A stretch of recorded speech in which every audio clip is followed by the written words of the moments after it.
Hello everyone, here I'm back with the video lecture. और आज हमने जिस टॉपिक को डिस्कस करना है वो हमारे पास है फीमेल एथलीट ट्रायल। ठीक है, हम बेसिकली ऑस्टियोपोरोसिस को ही कंटिन्यू कर रहे थे, तो हम ऑस्टियोपोरोसिस से रिलेटेड फीमेल एथलीट ट्रायल को कैसे कंसीडर करते हैं ये हमारे पास आते हैं। फीमेल एथलीट ट्रायड एक बहुत मेजर डिसऑर्डर है जिसमें हमारे पास 3 डिजीजेस आते हैं। ठीक है, ट्रायड है, दैट मीन्स हमारे पास 3 डिजीजेस में आ रहे हैं।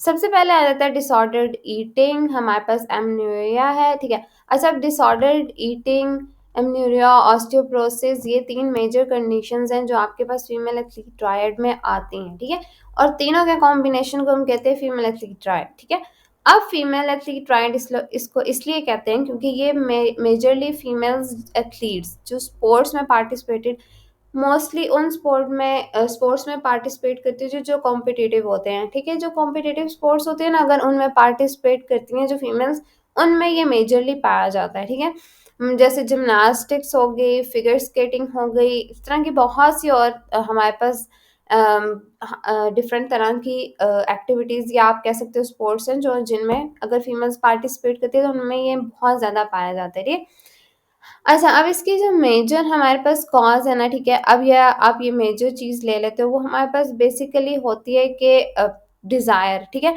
डिज़ायर इसमें ये इसलिए होता है कि एक तो फीमेल्स जो होती हैं ना, डिफरेंट तरह के एक्टिविटीज़ या डिफरेंट तरह की स्पोर्ट्स में ना उनकी डिफरेंट डिज़ायर्स होती हैं। अब जिमनास्टिक्स जो होता है उसमें डिफरेंट डिज़ायर्स है फीमेल्स की, फिगर स्केटिंग में डिफरेंट डिज़ायर्स हैं। तो उसकी बेस जो होती है क्या करती है, कॉज करती है आपके लिए बहुत ज़्यादा इसकी साइकोलॉजिकल रिलेशन है। ठीक है, लेकिन बहुत ज़्यादा इसमें जो होती है ना कॉन्सिक्वेंसेस नेगेटिव होते हैं। ठीक है, और इतने नेगेटिव होते हैं कि यहाँ पर अगर बोन लॉस से स्टार्ट हो रहा है ना, अगर इरिवर्सिबल बोन लॉस से स्टार्ट हो रहा है तो ये डेथ तक भी लेके जाता है। ठीक है, इसके इतने ज़्यादा होते हैं। तो इसलिए यहाँ पे बहुत से साथ आपके जो फ्रेंड्स होते हैं, पेरेंट्स होते हैं, कोचेस होते हैं, फिजिशियंस होते हैं, सबको ये सिखाया जाता है कि लाइक आपने किस तरह से इस चीज़ को टैकल करना है और इसके सिम्टम्स, साइन और सिम्टम्स सबको पता होने चाहिए ताकि आप फ़ौरन अलर्ट हो सको। ठीक है, 62% ऑफ फीमेल एथलीट्स जो होती है ना, यहाँ पे उनमें ये इशू आ रहा होता है। मोस्टली स्टार्टिंग जो होती है ना वो आपके पास डिस्प्ले होती है डिसऑर्डर्ड ईटिंग बिहेवियर से। ठीक है, मतलब आपके पास देखो कि आप डिफरेंट तरह की ईटिंग बिहेवियर्स होते हैं। ठीक है, और ये अगर प्रोलॉन्ग चलते हैं ना तो ये 2 कंडीशंस में होते हैं। ठीक है, 2 कंडीशन में। ओके, 2 डिसऑर्डर्स हैं जिनको हम डिस्कस कर रहे थे, वो anorexia nervosa and bulimia nervosa. ठीक है, एनोरेक्सिया नर्वोसा, बुलिमिया नर्वोसा, अगर शायद आप लोगों को याद हो तो एफएससी में भी बायोलॉजी में इसकी थोड़ी सी डिस्कशन हुई हुई है। मतलब आपको एक point of view, small point of view से इसको बताया गया था। ठीक है, ये वो 2 मेजर डिसऑर्डर्स हैं जो हमारे पास बेसिकली डिसऑर्डर्ड ईटिंग की वजह से हो जाते हैं। ठीक है, 1 to 10% उन्होंने कहा एडोलेसेंट या कॉलेज एज वुमेन्स में ये ज़्यादा होते हैं। ठीक है, अब उन्होंने आपको ये बात बता दी। ठीक है, और दूसरा ये उन स्पोर्ट्स में जिनमें आपके पास एंड्योरेंस या आर्टिस्टिक स्पोर्ट्स होते हैं उनमें ज़्यादा होते हैं। ठीक है, मतलब जिमनास्टिक्स होगी, फिगर स्केटिंग होगी, जिनमें आपके पास ना बहुत ज़्यादा इन्वॉल्वमेंट होती है आपकी बॉडी की। ठीक है, सिम्पटम्स, अब जाहिर सी बात है कि दोनों लाइफ थ्रेटनिंग तो हैं जैसे हमने बात की, लेकिन इनकी जो सिम्टम्स है ना वो मेजरली आपको पता होना चाहिए ताकि आपको इन लोगों को डायग्नोज करना ईजी हो जाए, आपको पता चल जाए दूर से कि किन लड़कियों में, किन वुमेन्स में ये ज़्यादा होते हैं। ठीक है, अच्छा, बॉडी वेट जो होता है ना वो आपके पास 15% ना कम होता है जो आपका नॉर्मल बीएमआई है। ठीक है, मतलब जो आपका नॉर्मल बीएमआई है उस एज और उस हाइट के अकॉर्डिंग उससे 15% जो होता है ना वो कम होता है आपके पास। ठीक है, फिर जो होता है एक इंटेंस फियर होता है कि आपका वेट गेन ना हो जाए। सबसे पहले जो एनोरेक्सिया नर्वोसा है ना उसमें यही होता है कि एक पेशेंट में ना एक इंटेंस फियर आ रहा होता है कि वो कहता है कि मेरा वेट गेन ना हो। ठीक है, ये मेजरली एक बहुत मेजर कॉज होती है। आप ऐसे लोगों को बहुत देखोगे कि वो उनमें ना एक एक फियर होता है ना जैसे एक नॉर्मली लोगों में होता है, मतलब हमारा वेट गेन ना हो जाए। That was not like that, वो बहुत ही इंटेंस होता है। अगर आप उन लोगों से कभी बात करो तो आपको आइडिया होगा कि कितना डिफरेंस होता है एक नॉर्मल जिन लोगों को फेयर होता है कि वेट गेन हो जाए और एक ऐसे लोगों में जिनमें बाकायदा एनोरेक्सिया नर्वोसा प्रेजेंट है। ठीक है, दूसरा ये कि उनकी बॉडी इमेज बहुत डिस्टर्ब हो चुकी होती है। ठीक है, तीसरी ये चीज़ है कि मतलब बॉडी इमेज ऐसे कि आप उनके बहुत डिसोरिएंटेड किस्म की ना आपको उनका सी फीलिंग आती है उनकी बॉडी की या आपकी एसिमेट्रिकल फीलिंग आ रही होती है, ठीक है। और तीसरी जो चीज़ है वो हमारे पास आ रही है एमन्यूरिया। एमन्यूरिया बहुत ज़्यादा वुमेन्स में प्रेजेंट होता है। ये बेसिकली ना बहुत ज़्यादा रिलेटेड होता है, एमन्यूरिया ना बहुत ज़्यादा रिलेटेड होता है आपके पास, हम इसको डिस्कस करते हैं आगे कि हार्मोन्स हार्मोन्स सारे डिस्टर्ब है, जाहिर सी बात है एमन्यूरिया हमारे पास प्रेजेंट होता है, ठीक है। एमनोरिया बेसिकली अगर किसी को नहीं पता तो एब्सेंस हो जाती है ना जब हमारे पास मेंस्ट्रुअल साइकिल्स की, तो उसको एमनोरिया कहते हैं, ठीक है। Symptoms of bulimia nervosa is basically a minimum of 2 eating binges a week for at least 3 months, ठीक है। अब इसका ना कि उन्होंने स्पेसिफिक प्रोटोकॉल बताया है कि आपके पास ना पेशेंट जो होता है ना का मिनिमम जो होगा ना वो 2 ईटिंग बिंजेस मतलब इतना एक उसको ना एक वीक में, ठीक है, वो 2 अटैक्स आएँगे जिनमें वो एक दम से बहुत ज़्यादा खाता है, ठीक है। बहुत ज़्यादा खाने का मतलब ये है कि उसको इतना वो ऐसी चीज़ बहुत ज़्यादा खाएगा जिससे उसको प्लेज़र मिल रहा है, ठीक है। मतलब वो उस चीज़ से बहुत ज़्यादा इफ़ेक्ट हो रहा है, ठीक है। फिर वो क्या करेगा एटलीस्ट 3 मंथ्स में हर वीक में ना वो इस तरह के 2 जो है मतलब बिंजेस लेता है, ठीक है। सिंपली आप ये कह सकते हो कि इसमें होता ही होता है। फिर आ जाती है हमारे पास फीलिंग लैक ऑफ कंट्रोल। अब यहाँ पे क्या होता है कि वो बिंजेस के बीच में भी उसमें बहुत ज़्यादा लैक कंट्रोल आ रहा होता है।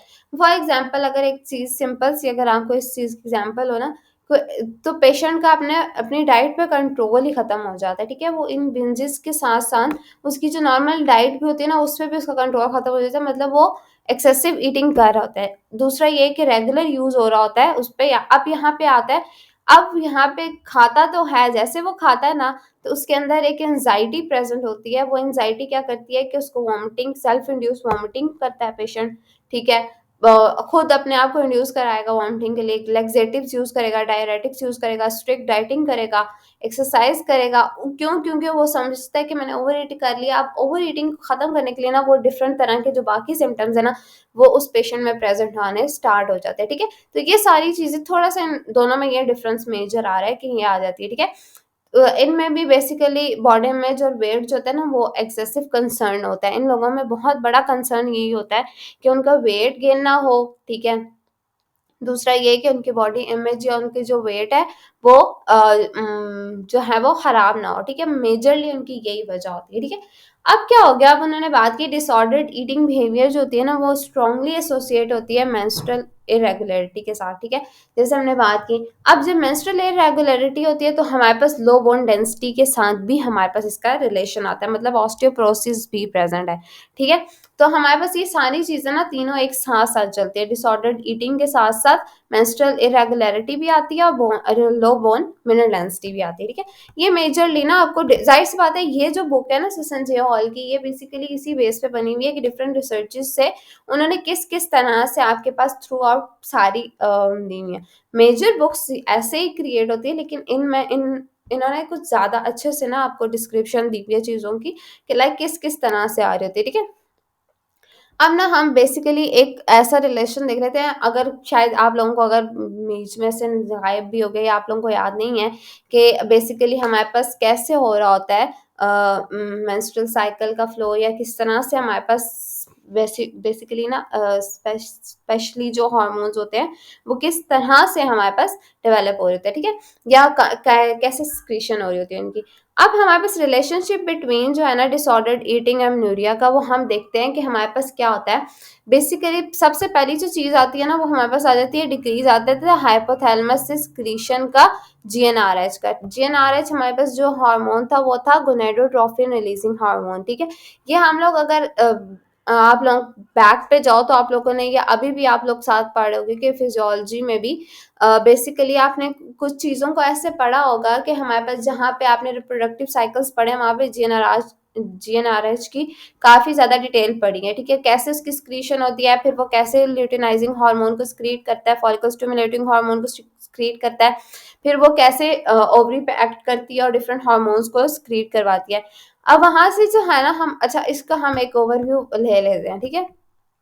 ये आ जाती है आपके पास एक पिक्चर, ठीक है। इस पिक्चर से आपको नजर आ रहा है, सबसे पहले उन्होंने दिखाया हाइपोथैलेमस। हाइपोथैलेमस में जेएनआरएच जिसको हमने कहा गोनेडोट्रोफिन रिलीजिंग हार्मोन रिलीज हुआ है, ठीक है। ये क्या हुआ, इसने एंटीरियर पिट्यूटरी पे एक्ट किया। एंटीरियर पिट्यूटरी पे जैसे स्नैक के इसको एक्टिवेट करवाया। एक्टिवेट करवाने के बाद ल्यूटिनाइजिंग हार्मोन और फॉलिकल स्टिमुलेटिंग हार्मोन रिलीज हुआ। रिलीज होने के बाद इसने ओवरी पे एक्ट किया। ओवरी से इसने प्रोजेस्टेरॉन, एस्ट्रोडायोल, बेसिकली ये दो हार्मोन्स रिलीज करवाया। फिर वो जिस तरह से एक्ट करते हैं पॉजिटिव और नेगेटिव फीडबैक के थ्रू, हम वो सारी चीजें बाद इतनी डिटेल में नहीं जा रही, लेकिन मैं आपको सिंपल सा एक ओवरव्यू देना चाह रही थी कि ओवरी से प्रोजेस्टेरॉन और एस्ट्राडायोल दोनों रिलीज हो रहे हैं, ठीक है। ये इस तरह से रिलीज हुआ। हाइपोथैलेमस जीएनआरएच को रिलीज करवाया, एंटीरियर पिट्यूटरी से एनएच और एफएसएच को रिलीज हुआ, और ओवरी से हमारे पास प्रोजेस्टेरॉन और एस्ट्राडायोल की रिलीज हुई, ठीक है। अब यहाँ से हम वापस चलते हैं, ठीक है। अब यही मैंने बात की आपको सारी बताई कि डिक्रीज आया हाइपोथैलेमस की सिक्रीशन का, ठीक है। और फिर अब क्या हुआ कि अब हाइपोथैलेमस की सिक्रीशन में डिक्रीज आया, ठीक है। मतलब हमारे पास यहाँ पे आ रहे हैं नेगेटिव फीडबैक, ठीक है। यहाँ से रिलीज हुआ, यहाँ से जैसे हमारे पास डिक्रीज आया तो जीएनआरएच की भी रिलीज कम हो गया। एंटीरियर पिट्यूटरी से एलएच और एफएसएच की भी रिलीज कम हुआ। ओवरी एक्ट किया तो प्रोजेस्टेरॉन और एस्ट्रोडिल। अब यहाँ पे आपको समझ आ गई होगी कि कैसे हमारे पास एमन्यूरिया कॉज हो सकता है, ठीक है। क्योंकि सारी के सारे शट डाउन कर देता है हमारे पास ओवरी को। ओवरी को शट डाउन किया तो बेसिकली हमारे पास क्या हो गया, आपके पास रिलीज ही नहीं हुए हार्मोन्स। हार्मोन्स रिलीज नहीं हुए तो आपके पास मेंस्ट्रुअल साइकिल का फ्लो नॉर्मल नहीं रहा, ठीक है। ये मेजरली आपके पास कॉज आ रही थी, ठीक है। अच्छा, अब उन्होंने कहा कि प्रेवलेंस जो है ना प्राइमरी एमन्यूरिया की, वो हमारे पास बेसिकली अगर मिनार्की से देखी जाए तो हमारे पास मिनार्की बेसिकली स्टार्ट होता है ना जब मेंस्ट्रुअल साइकिल का, उस एज की बात करें, ठीक है। जैसे मिनार्की की बात की तो कुछ एज में उन्होंने कहा डिले आता है, जैसे 16 ईयर्स ऑफ एज होती है ना, वो उससे ज़्यादा डिले आ जाता है, ठीक है। और बहुत ज़्यादा 1%, लेस देन 1% में ये होता है। लेकिन उन्होंने कहा जो स्पोर्ट्स एथलीट्स होते हैं उनमें 22% जो होते हैं ना उनमें होता है। और अब इसको और अगर आप ज़्यादा करना चाहो तो जो चेयर लीडिंग, डाइविंग या जिमनास्टिक्स होती है ना, उनमें उन प्लेयर्स, उन लोगों में बहुत ज़्यादा। चेयर लीडिंग अगर आपको नहीं पता, जो जो आपके पास चेयर्स कर रहे होते हैं ना बेसिकली साइड्स पे लोगों को या अपनी टीम्स को मोटिवेट करने के लिए, चेयर लीडिंग्स उसको कहते हैं। डाइविंग हो गई, हमारे पास स्पोर्ट्स होगी, जिमनास्टिक्स हो गए, इन सब में जो होता है उन्होंने कहा ज़्यादा होती है इसकी प्रेवलेंस प्राइमरी एमन्यूरिया की। प्राइमरी एमन्यूरिया ये है कि हमारे पास प्राइमरी एमन्यूरिया के साथ साथ हमारे पास मेनार्की का भी डिले आ रहा है, ठीक है। तो ये हमारे पास उन्होंने एक बात बता दी। सेकेंडरी, अच्छा, प्राइमरी एमन्यूरिया ये है कि इसकी कोई स्पेसिफिक मेजर कॉज इससे डायरेक्ट नहीं लिंक, लेकिन सेकेंडरी एमन्यूरिया ये है कि कोई और कॉज है जिसने इसको कॉज या इस पे अफेक्ट किया है, ठीक है। सेकेंडरी एमन्यूरिया ये है कि absence of 3 to 6 consecutive menstrual cycles have been found to be present in 69% of dancers, 65% of long distance runner as compared to 2 to 5% of general population, ठीक है। अब उन्होंने कहा कि इतनी ज़्यादा डिफरेंस है, मतलब अगर आप कहते हो ना कि सेकेंडरी एमन्यूरिया या किसी और चीज़ की वजह, सेकेंडरी एमन्यूरिया बेसिकली उन्होंने बता दिया आपको 3 to 6 कंसेक्टिव मेंस्ट्रुअल साइकिल्स अगर आपके पास एब्सेंट हो जाते हैं ना तो सेकेंडरी एमन्यूरिया में कंसीडर होते हैं। अब उन्होंने कहा कि 69% डांसर्स, 65% लॉन्ग डिस्टेंस रनर्स में बहुत ज़्यादा ये कॉमन, मतलब आप देखो इतनी ज़्यादा परसेंटेज है, मतलब जनरल पॉपुलेशन में से 2 to 5% लोगों में ये हो सकता है, लेकिन डांसर्स में और लॉन्ग डिस्टेंस रनर्स में मतलब आप ये कह लो कि हाफ से भी ज़्यादा पॉपुलेशन में आपके पास ये आ रही है। तो मतलब इसका मतलब इसका कितना ज़्यादा इफेक्ट आ रहा है हमारे पास उनमें जो डांसर्स हैं या लॉन्ग डिस्टेंस रनर्स हैं, ठीक है। तो हमने यही बात की थी कॉम्पिटिटिव स्पोर्ट्स की वजह से ये बहुत ज़्यादा इफेक्ट हो रहा है, ठीक है। अब हमारे पास आ जाते हैं, अब उन्होंने कहा लिंक हम देखते हैं between the cessation of menses and osteoporosis, और इन दोनों का जो मेजर लिंक है ना वो एस्ट्रोजन है, ठीक है। एस्ट्रोजन रिलीज हुआ, एस्ट्रोजन ने सारा काम किया, लेकिन एस्ट्रोजन क्या होता है ना कि जब हमारे पास एस्ट्रोजन की डेफिशिएंसी होगी ना, जाहिर सी बात है, हमने कहा ओवरी काम ही नहीं कर रही, जब हमारे पास वहाँ से हार्मोन्स रिलीज ही नहीं हो रहे तो हमारे पास एस्ट्रोजन डेफिशिएंसी हुई, जिसकी वजह से बोन की रीअब्जॉर्प्शन जो है वो इंक्रीज होगी। बोन की रीअब्जॉर्प्शन इंक्रीज होने की वजह से हमारे पास पेशेंट में डिफरेंट तरह से डिसऑर्डर्स आ गए। अब एनर्जी डेफिशिएंसी जो होती है बेसिकली, अब एनर्जी डेफिशिएंसी जो है ना, देखो अगर आप बात करो ना तो हमारे पास देखो एनर्जी डेफिशिएंसी है डिसऑर्डर ईटिंग की वजह से, ठीक है। तो डिसऑर्डर ईटिंग की वजह से, एनर्जी की डेफिशिएंसी की वजह से हमारे पास बोन की मेटाबॉलिज्म भी अल्टर्ड हो रहा है और बोन की डेंसिटी भी रिड्यूस्ड हो रही है, ठीक है। सबसे पहली चीज़ ये आ गई, ठीक है। दूसरी चीज़, सॉरी, पहले तो हमने बोन रीअब्जॉर्प्शन को डिस्कस किया नाइट्रोजन की डेफिशिएंसी की वजह से, फिर एनर्जी की डेफिशिएंसी की वजह से हमने उसकी बात को इन थोड़ा सा और डिटेल में डिस्कस किया, ठीक है। Although the incidence of osteoporosis among female athletes is unknown, उन्होंने कहा इंसिडेंस बहुत अननोन है, मतलब इसका कोई स्पेसिफिक नहीं पता चला कि ऑस्टियोपोरोसिस फीमेल एथलीट्स में क्यों होता है या इसका इंसिडेंस भी कितना है। इस पे भी रिसर्चेस काफ़ी होती हैं और हो रही हैं, ठीक है। लेकिन इसका जो कॉन्सिक्वेंसेस है ना इस डिसऑर्डर का यंग वुमेन में, वो बहुत ट्रेजिक है। मतलब यहाँ पे इतनी ज़्यादा इस केसेस में ना, अगर आप इसको प्रिवेंट नहीं करते हो तो इतने ज़्यादा चांसेस डेथ के इंक्रीज हो जाते हैं जितने आप मतलब एक नॉर्मल ह्यूमन बीइंग सोच भी नहीं सकता, ठीक है। Among one group of over 200 premenstrual female runners, those with amenorrhea had 10% less lumbar bone density than those with normal menses, ठीक है। अब उन्होंने ये बात की कि हमारे पास जो ग्रुप है ना 200 प्री मेनोपॉजल फीमेल रनर्स का, स्पेसिफिकली वो जो है एमन्यूरिया के साथ होते हैं, उनमें 10% जो होती है ना, वो लंबर बोन डेंसिटी जो होती है वो कम हो जाती है, ठीक है। और उसके साथ साथ काफ़ी और भी मतलब इश्यूज आते हैं, सिर्फ लंबर बोन डेंसिटी कम नहीं होती, मतलब बॉडी की सारी बोन्स की डेंसिटी ही कम हो रही थी, लेकिन लंबर रीजन ज़्यादा अफेक्ट हो रहा है, ठीक है। This is of particular concern of adolescent athletes because roughly 50% of bone mineralization, 15% of adult height are normally established during the teenage years. क्योंकि उन्होंने कहा ये पार्टिकुलर कंसर्न है एडोलिसेंट एथलीट्स में, क्योंकि हमारे पास जाहिर सी बात है इस एज में जो होती है ना, बेसिकली आपकी ग्रोथ हो रही होती है, आपकी मिनरलाइजेशन भी होनी चाहिए अच्छी, आपके पास हर चीज़, मतलब आपकी एक एडल्ट की हाइट भी डेवलप हो रही होती है इस एज में, और इसी एज में जो होता है ना, अगर ये हो जाए इशू फीमेल एथलीट ट्रायड का, तो हमारे पास काफ़ी ज़्यादा कंसर्न्स होते हैं वो रेस हो जाते हैं, मतलब अराइज होते हैं, ठीक है। Not surprisingly amenorrhoeic premenopausal female athletes have a high rate of stress fractures with most fractures related to later onset of menarche, ठीक है।